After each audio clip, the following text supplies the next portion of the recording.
Well, a very good afternoon, everybody. How was your day in Castaway Cay?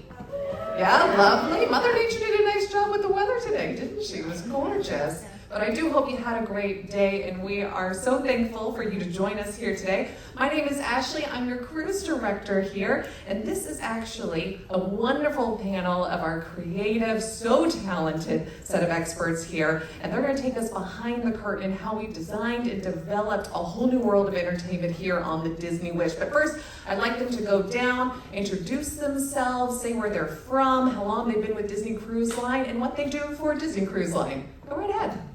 Hey everybody, how you doing? Woohoo! Castaway Day, yeah! My name is Denise Case. Come on, who doesn't love the island? Denise Case, I'm the Director of Entertainment Creative for Disney Cruise Line. I have worked for the company for a long time. I actually started as a kid of the kingdom, way back when in the Magic Kingdom, right? Circa 1980 something, I'm not gonna tell you. And I've been with Disney Cruise Line in this creative director role for the past 2.5 years. And I'm so happy to be here with y'all. Oh, and I'm from Edison, New Jersey. Yes, New Jersey! Jersey girl. Yeah. How can I beat that? Hi everybody, nice to see you. My name is Ed Whitlow. I am the Director of Artistic and Talent Casting for Disney Cruise Line. I am originally from Charlotte, North Carolina. You'll hear my southern accent come out. But I live in Toronto, Ontario. I've been living there for about 22 years, hard to believe.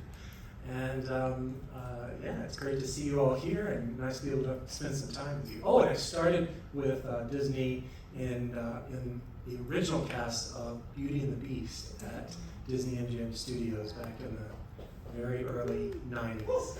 Yeah. Now you're seeing how old I am. Next person. Hi everyone, my name is Sarah Wordsworth, and I'm also a Jersey girl, Denise. I didn't know that.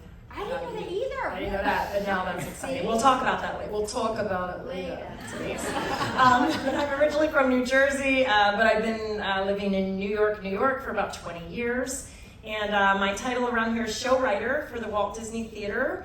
I've been creating some experiences for Disney Cruise Line for about 7 years now. I've done some of the recent shows that have come out, Frozen and Beauty and the Beast, and the experiences you'll have here. And before that, have done some performing work for the Walt Disney Company dating back to 2003. Hi guys, I'm Rachel. I am... Hi! That might be my daughter.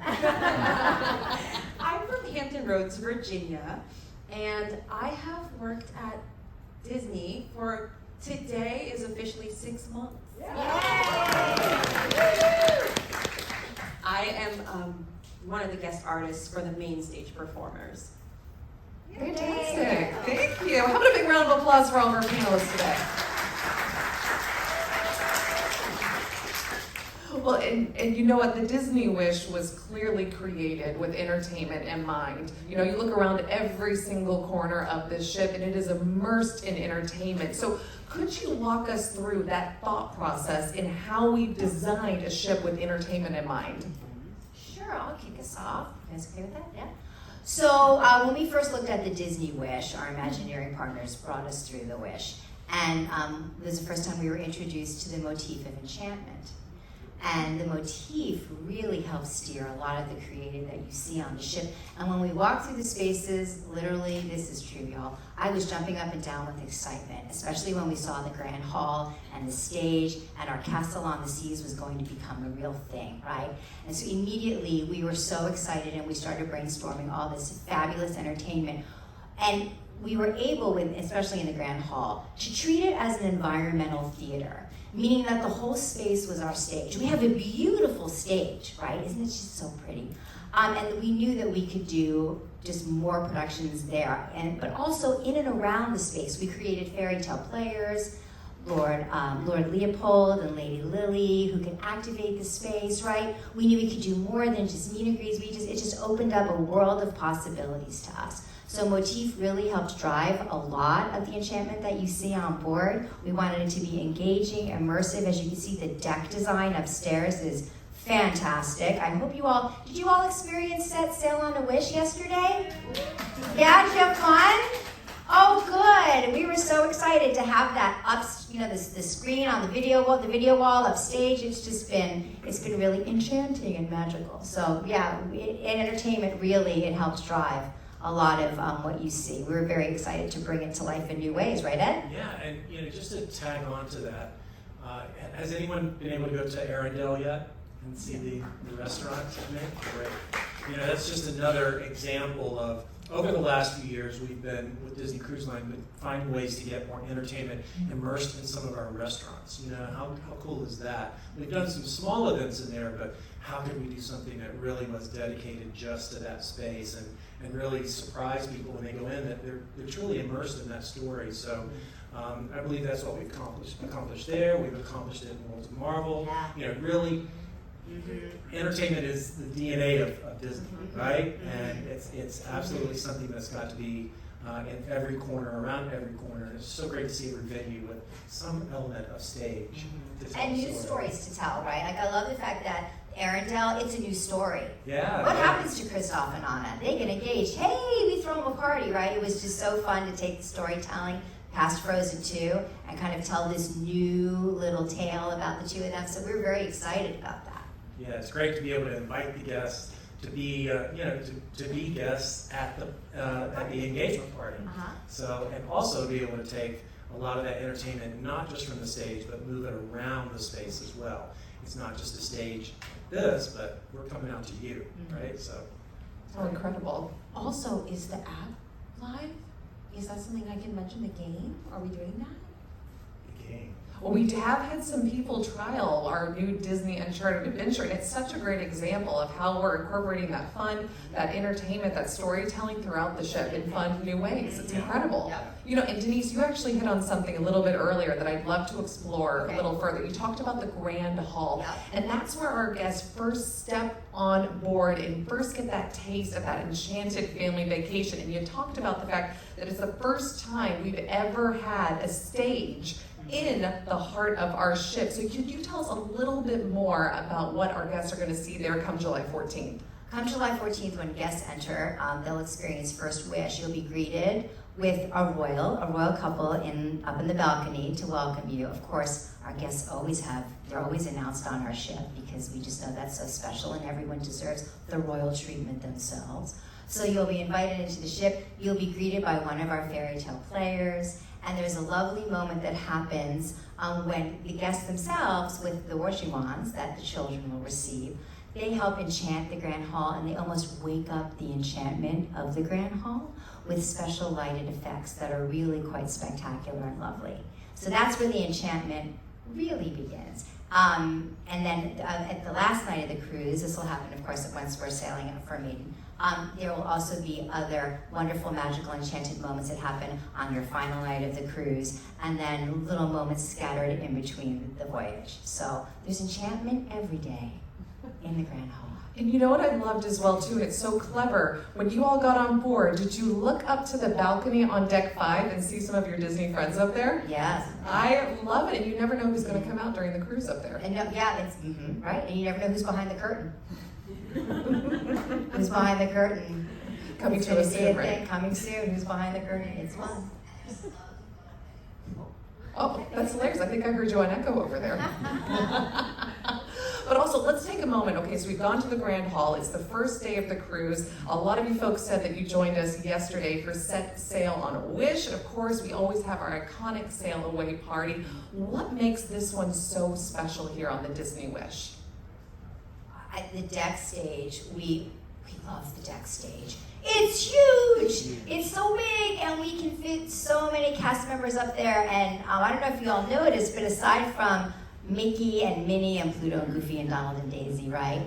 We also had some new friends join us. We had Cinderella and Prince Charming, Tiana and Naveen, Rapunzel and Flynn Rider, along with Moana. So we had even more friends that could join us with a huge cast. We had dancers and our entertainment hosts. It's a large cast up there, and I just love the energy, right? Big props and flags and ribbon wands and all the things. And it's because we have this amazing new space that we get to fill. And also, do y'all love the tiered pools? Oh my gosh. Don't we That's love the the best thing. right? That's the best thing. If you For haven't been up viewing? to, you gotta go up to deck 13, Yeah. up to Aquamouse and look down during a show and see this massive, huge stage. I mean, there's just such great vantage point everywhere you go. And that was one of the goals with the redesign of the decks. Up there was, you may recall on our other ships, it's a little bit more flat. There are some areas to step up on that this one has. It almost feels like a theater. Yeah. It feels like a true amphitheater. Yeah. It's amazing. Can't wait till we do some really big TV shows or something. There you go.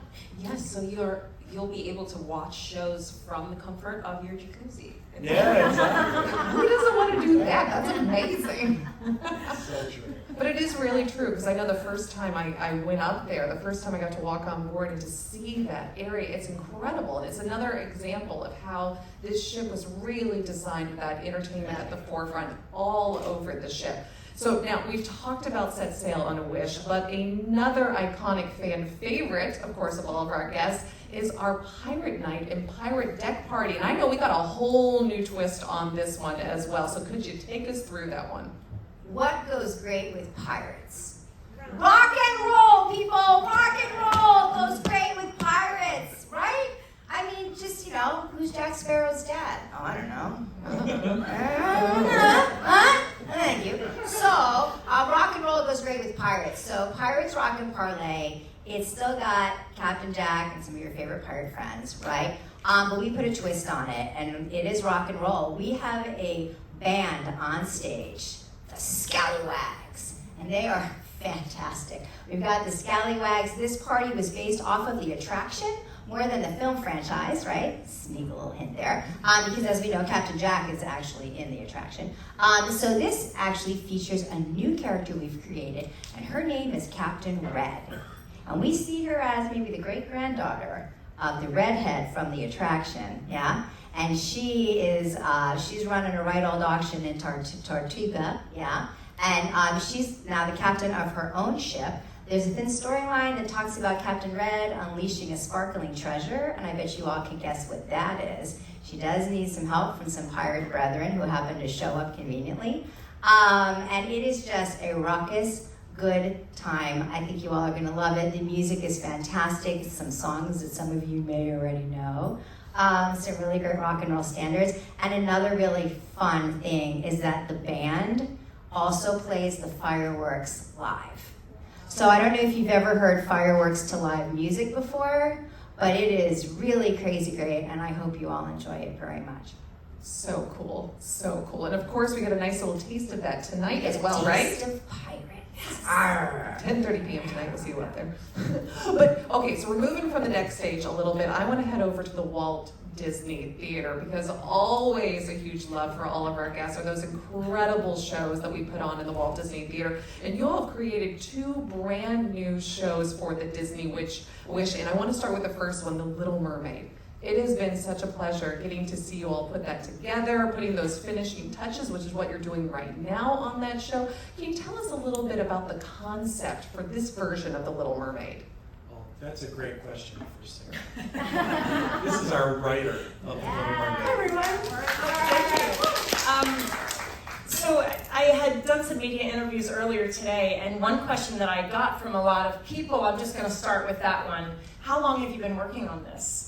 And I think people find it interesting to know that I've been on the scene, greeted the blank page over 3 years ago. And so it really takes that long for Disney as a company and for the creatives that they bring in to begin talking about what kind of stories we want to see in the Walt Disney Theater for each of the ships, for each of the new experiences. And then really to bring that to life, it's a process that we start with a page though. I always say we start with a blank page. And when I took a look at The Little Mermaid, when they came to me and said, could you think about reimagining this for the Disney Wish? First of all, it's a great honor, but it's also a great challenge because that particular story is so vital in the Disney canon because it's looked at as the beginning of the Disney Renaissance, the Renaissance of that animation period. And so when you go to adapt something like that, your first job is to not lose the things that people hold dear, right? The music that people hold dear, the characters that they hold dear. And I remember going to the theater and seeing The Little Mermaid and watching Ariel swim for the first time. And so when I walk into the theater, as many of the adults walk into the theater, they have a long relationship with this story, with these characters, with this music. But I also walk into the theater holding the hand of my daughter. And she's going to have her relationship with it, as are all of the children, as are all of this new generation walking into the theater. So when you greet this project and think, how are we going to bring this to the stage to meet all of those expectations, to meet what you know and love about it, but also what's in it for the next set. To do that, I came up with a thematic concept, which is we are going to literally and figuratively unearth this beloved, treasured tale, crack open that treasure chest, and see what's inside, and have a group of storytellers tell us the story. So I'm very excited about this, and Disney has teamed up with a team of Broadway professionals. They've been all working together. Literally hundreds of people have been working on this project over the past few years, and I'm so excited to show you what it is. That's wonderful. You know what? Yes, absolutely. And Rachel, I would love to know from you, bringing, like Sarah said, there are some beloved and iconic characters in The Little Mermaid. Could you tell us a little bit about your process and what it's been like to be able to bring one of those roles to life? Absolutely. I could not believe it was a dream come true, obviously, when I got this job, because everyone's wanted to be a Disney princess their whole life. But who has wanted to be an evil sea witch their whole life? Oh my God, that's me! I just love the fact that everything about Ursula in the movie that we loved, the fact that she loves her body, that she owns her strength, that she is fabulous and she knows it. It's all in this telling of Little Mermaid, and we just love that Sarah kept the heart of every character. Like, you will feel like you're watching the movie, but you'll also feel like you're putting yourself in the movie. Everyone can see themselves in this version, and it's just so wonderful, I have to say. That's incredible. Now, we've talked about the concept, we've talked about what it's like to be one of these amazingly iconic characters, and could you talk us a little bit more about the process of how we've been bringing it all to life in our Walt Disney Theater? Oh yeah, I mean, it's, as Sarah said, it really takes years to get to that point where we're really going to bring it to the theater and start truly creating it in the space. And one of the things that I get to do that I just feel so fortunate to do is oversee the rehearsal process and also oversee the talent casting piece, where we try to find all these fabulous, amazing performers that, many of them coming from Broadway, coming from national tours, West End, Stratford, all over. We're just really fortunate to have so many great people want to come out and do these shows because they know that it's true Broadway caliber. So once we actually get to that point of auditioning and finding that talent, that's usually about 9 or 10 months out at least before we're going to head to the ship, because we go through a period where we find the talent, we process them, get them ready to come into rehearsals, then we start rehearsals. And for a new show like this, we rehearse for about a month first, and then we head to, we do the other shows, because it's basically repertory theater at sea, right? And then we head to the ship and start installing the show and programming it, and start trying to figure out, well, did we think that flying sequence was going to be the way we thought it was? Yes, it is. It's great. Or, we discover other new things about the scenery and things that our performers kind of, enlighten us as they're starting to work with that equipment. So it's a pretty cool process, and amazing to see the pieces and parts start to really meld together and start to make a lot of sense. And so much of that is, we have an incredible facility with amazing technology, especially when it comes to video. You've probably seen shows over the last, especially the last 5 to 10 years, a lot of what we call video mapping, where video can be projected on everything. The whole theater gets mapped out to be able to imagine creating like Ariel's grotto all around the audience, so they feel like they're really in it. we can do that kind of stuff. And we've got amazing LED walls. There's one right there. And we've also got those in the theater as well. So, that coupled with all the special effects, it takes time to be able to get those special effects in, the pyrotechnics, it's a Disney show. It's got to have something wow like that here and there. But in the end, I think what's amazing about once you see it all come together, which we're all going to see tonight when we do Seize the Adventure, getting to see an audience like all of you come in and see the work, what we've been working on and what we're still working on. We're not quite there yet. We've got a few other special things that we're going to be adding within the process of getting that show open. I do think that the great thing is for us to be able to watch you watch the show. That's a really special moment for us.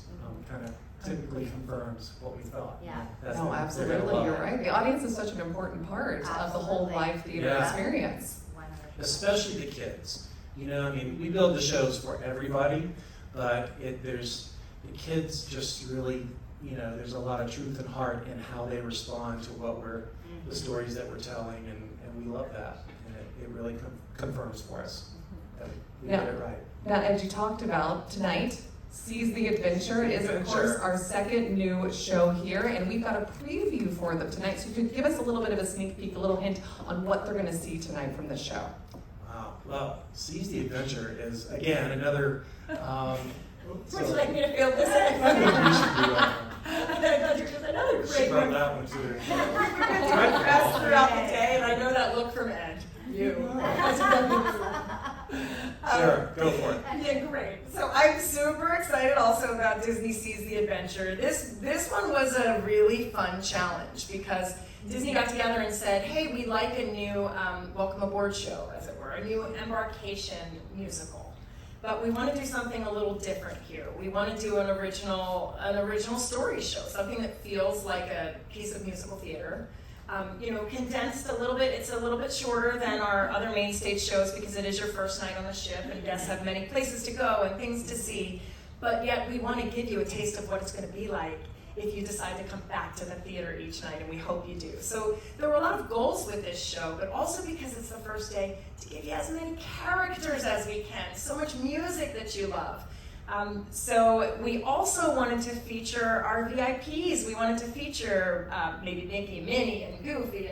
So we came up with this idea to do an original musical starring Goofy, who has not been seen in the spotlight on our stage a lot. He's often in the background supporting the others. And so what you're going to see in Seize the Adventure is a real story.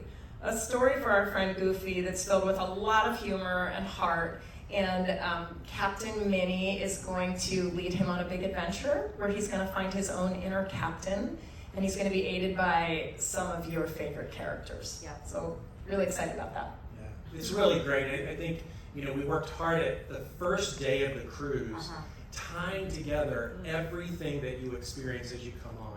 The minute you come onto the ship and you have the welcome embark moment, and you've got your wands, right? You gotta activate the ship. And then the same thing whenever we go up on deck for the set sail party.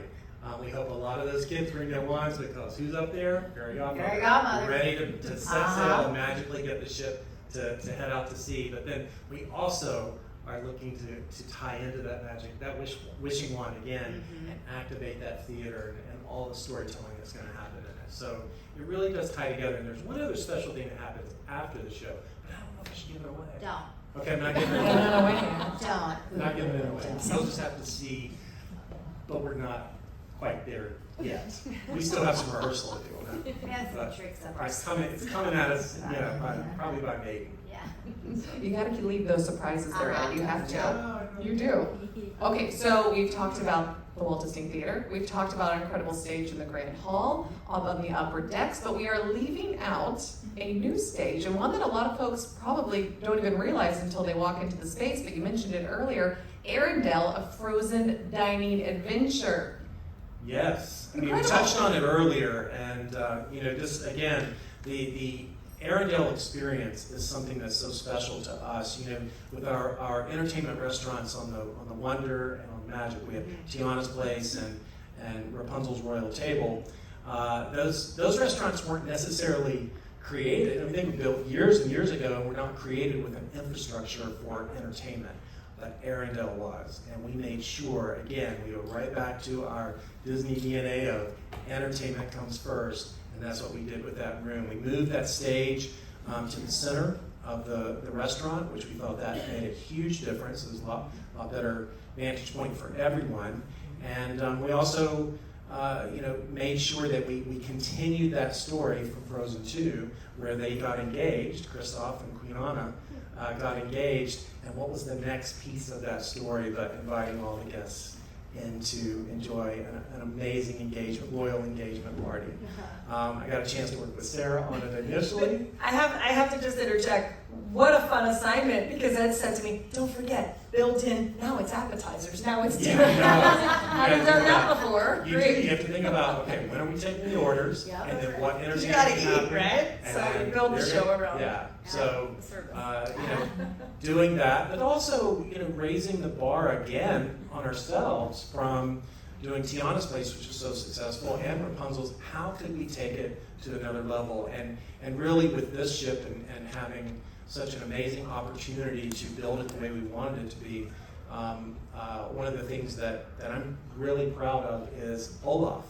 And the fact that we have Olaf truly represented in his size, the way you see him in the film, which is absolutely adorable. He's so cute. Real size Olaf. He comes in, and every time I'm just like, I know. how cool is that? I love that snowman. Yeah, he's great. He's great. And being able to take him out on his own little, I call it his own little float. He's almost like his own little float that he goes out and, strolls around the restaurant. That's a really special thing. I was watching some of the kids last night as they were enjoying it, and him interacting with Oaken. Oaken also, there's another first. Having him on board and his Hardy Party planning services.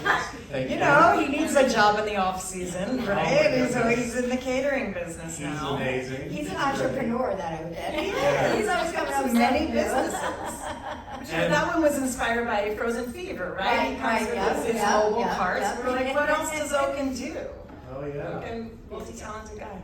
We even have our own little bachelor party moment right in the middle when Oaken and Kristoff get to sing their version of Let It Go, which is a lot of fun. So there's still a little bit more magic that's going to be in the room, just so you know. We're not quite there yet with some of the final touches, but Elsa's magic is going to be quite spectacular when it's all finished. If you were there, you got to see it last night, you saw half of it.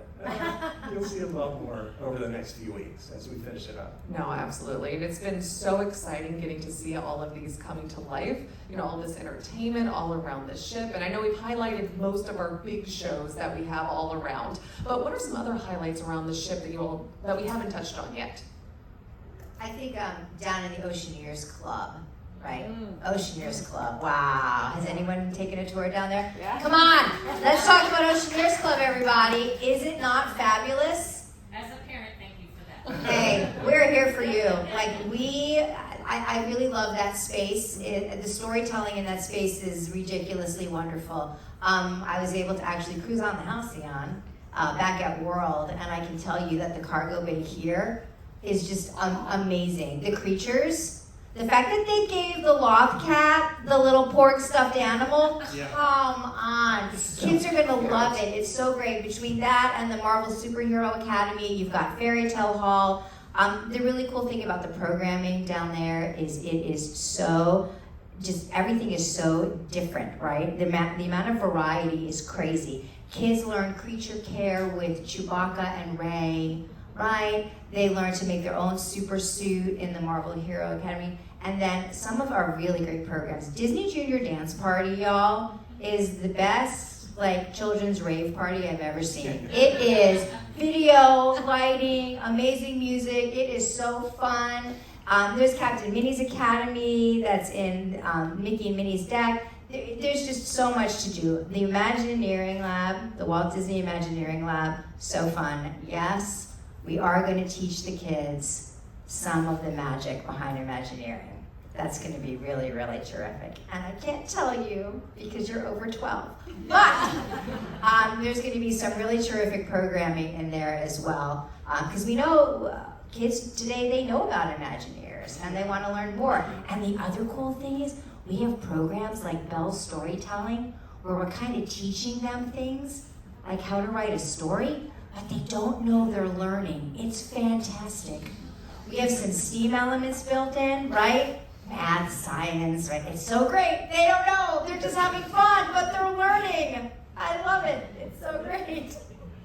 My goodness, I love it. You know, I was actually chatting with someone earlier today, and we were talking about our youth activity spaces at Disney's Oceaneer Club, and I mentioned just briefly, you know, all the shows down there, and they went, "You have shows in the youth activity spaces?" And I was like, "Oh my goodness, there's so many fantastic shows down there," and it's such a huge part of that cruise experience, finding things for the kids to enjoy, for the adults to enjoy, and of course the families all together. And actually, speaking of families, a venue here, we haven't even touched on it yet, one of my favorites, Hero Zone. Oh my gosh. This is such a cool space. This is such an amazing place for families to spend time together, and it's so versatile as well too. And of course, we've also had a big course that's been up there today too, right? Oh good, yeah, has anyone done the Incredicourse course yet?